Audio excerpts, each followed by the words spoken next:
சேனைகளின் கர்த்தர் பரிசுத்தர் பரிசுத்தர் பரிசுத்தர். இன்றைய நாளுக்கான வேத வசனம்.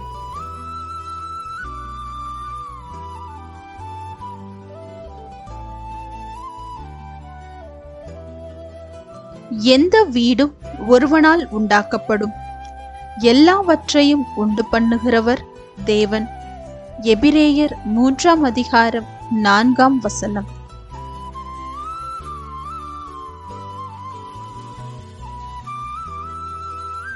Every house is built by someone, but God is the builder of everything. Hebrews chapter 3 verse 4.